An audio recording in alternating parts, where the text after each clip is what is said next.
खुले आसमान के नीचे एक बच्चा जिंदा रहता है, पनपता है, बड़ा होता है, एक अच्छा इंसान बनता है। बहुत हो गया, एक अच्छा इंसान अच्छी करियर बना ही लेगा। अब आप एज पेरेंट मुझे पूछेंगे कि इस हरीफाई के समय में, इस दुनिया में जो चल रहा है उसके बीच में, अगर वो नहीं कर पाया तो, अगर वो फेल हो गया तो, अगर हमने उसको इतना डिसिप्लिन में नहीं रखा और बिगड़ गया तो। ये व्हाट्सएप एक बहुत खूबसूरत चीज है। जितने टीनेज पेरेंट, टीनेज बच्चों के माँ बाप है, उनको तो बराबर पता होगा। आप फोन लगाएं, आपका बच्चा जवाब नहीं देगा। आप एक टेक्स्ट भेजिए, वो तुरंत जवाब देगा, उसका पूरा ध्यान टेक्स्ट पर है। ये फेसबुक स्टेटस अपडेट, अभी एक लड़की ने बहुत अच्छा स्टेटस अपडेट किया था, she was not teenage, little elder, कि सिंड्रेला की जिंदगी में कोई प्रिंस था ही नहीं। She was not interested in the prince, it was because she wanted a new dress and wanted to go to the party. ये प्रिंस क्या होता है? प्रिंस का कोई इंपॉर्टेंस नहीं। मुझे ये बात इंटरेस्टिंग इसलिए लगी कि पूरी जनरेशन बदल गई। किसी जमाने में एक लड़की के लिए प्रिंस ही सब कुछ था। किसी जमाने में एक लड़की को लगता था कि एक सपनों का राजकुमार मिल जाए, जिंदगी आसान हो जाएगी और कुछ नहीं चाहिए। अगर तुम मिल जाओ, कमाना छोड़ देंगे हम।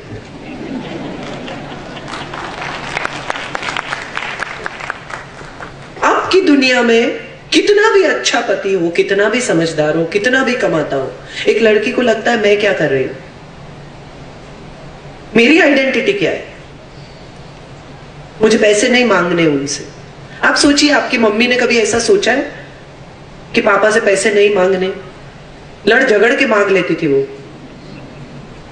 आज के जमाने में अगर पति ये पूछ ले कि मैंने पिछले महीने 5,000 रुपए दिए थे या पिछले हफ्ते दिए थे, उसका तुमने क्या किया, तो भी बुरा लग जाता है पत्नी को।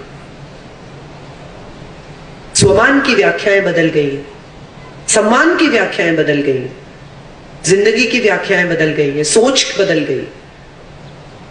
और इस बदलते हुए जमाने में अगर आप as parent every day evolve नहीं करते हैं तो आप पीछे छूट जाएंगे, आपका बच्चा आगे निकल जाएगा। व्हाट्सएप अगर कर रहा है, फेसबुक अगर कर रहा है, बच्चा पूरा दिन फेसबुक पे लगा रहता है, तो फ्रेंड बनिए उसके फेसबुक पर, घुसिए उसके फेसबुक में, पता कीजिए उसके किस तरह के दोस्त हैं, म्यूचुअल फ्रेंड्स ढूंढिए। उसको उसी की तरह से पहुंचना होगा। अगर आप ये सोचते हैं कि उसकी एब्सेंस में आप उसका फोन उठाकर देख लेंगे और आपका बच्चा क्या कर रहा है आपको पता चल जाएगा, तो प्लीज ऐसा मत करना, क्योंकि आपके सारे बच्चे अब फोन लॉक करते हैं। बड़ी निराशा होगी आपको वो फोन हाथ में लेकर, क्योंकि आप वो लॉक खोल नहीं पाएंगे और ज्यादा फ्रस्ट्रेट हो जाएंगे। फिर आप पूछेंगे लॉक क्यों करते हो, तो आपका बच्चा आपसे पूछेगा कि तुमने देखने की कोशिश क्यों की। एक नौकर था, उसके मालिक ने उसको सारी चाबियां दे रखी थी घर की। फिर एक दिन वो मालिक बाहर गांव गए, वो लौट के आए तो नौकर ने फेंकी चाबी और उससे कहा कि मुझ पर विश्वास नहीं है आपको, आप सब ऐसा दिखाते हैं कि आपने मुझे सारी चाबियां दे रखी है। तो मालिक ने पूछा कि क्यों, ऐसा क्यों लगता है तुम्हें? तो नौकर ने कहा एक भी चाबी लगती नहीं है। तो मालिक ने कहा कि मैं वही देखना चाहता था कि तुम लगा के देखते हो कि नहीं देखते हो। यही मजे हैं जिंदगी के। हम जब अपने बच्चों से डील करते हैं तो हम सोचते हैं कि हमारे बच्चे गिनी पिग हैं। ये डॉक्टर्स और वकील पर मुझे बड़ी हंसी आती है कभी कभी। वो सारी जिंदगी प्रैक्टिस करते हैं। आप पूछिए कि डॉक्टर क्या करते हैं, तो बोले मैं प्रैक्टिस करता हूं। तो मुझे बहुत डर लगता है कि ये परफेक्ट नहीं हुआ अभी, ये हम पर प्रैक्टिस कर रहे हैं। हम भी माँ बाप बनने की प्रैक्टिस करते रहते हैं, पहले बच्चे पर, दूसरे बच्चे पर, तीसरे बच्चे पर। बहुत डर लगता है। और सच बात यह है कि माँ बाप या माता पिता या पेरेंट्स का कोई परफेक्शन है ही नहीं।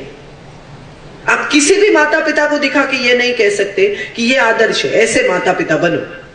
गांधी जी के बारे में अगर हमें लगता है कि गांधी जी आदर्श है, तो हरिलाल को उसके सामने भी कंप्लेन है। तो इसका मतलब यह है कि कोई माता पिता ऐसे नहीं। जो राष्ट्रपिता है पूरे हिंदुस्तान को जिसने पूरे हिंदुस्तान ने जिसको पिता कहा, उसका खुद का बेटा कहता है कि बेकार बाप है। तो कोई माता पिता परफेक्ट नहीं है। इंपॉर्टेंट यह है कि आपकी रिलेशनशिप परफेक्ट हो, आपका रिश्ता परफेक्ट हो, आप एज पर्सन्स परफेक्ट है या नहीं है, उससे आपके बच्चे के अपब्रिंगिंग में कोई फर्क नहीं पड़ता। इंपॉर्टेंट यह है कि आप अपनी फ्लॉज, अपनी गलतियां, अपनी मर्यादाएं उसके सामने खुले दिल से स्वीकार करो। आप ये कहें किसी दिन, अगर आपका 13, 14, 15, 16 साल का बच्चा सिगरेट पीकर आता है, आप सूंघ सकते हैं और आप उससे पूछेंगे सिगरेट पीने आ दो, एंड ही सेज नो। आपको बड़ा गुस्सा आता है, झूठू बोले छे। यहीं से वो काली 5 से सुर शुरू होता है, फिर ऊपर चला जाता है। इंपॉर्टेंट ये है कि अगर आपको पता है कि वो झूठ बोल रहा है, तो आप उसे क्यों रियलाइज कराते हैं कि तुम झूठ बोल रहे हो? क्या साबित करना चाहते हैं आप कि वो झूठा है? वो तो आप जानते हैं, प्रूव करेंगे बस उसके सामने, उससे ज्यादा कुछ नहीं हो पाएगा। वो एक बार एडमिट कर लेगा, आप जीत जाएंगे, लेकिन एज पेरेंट आप हार जाएंगे।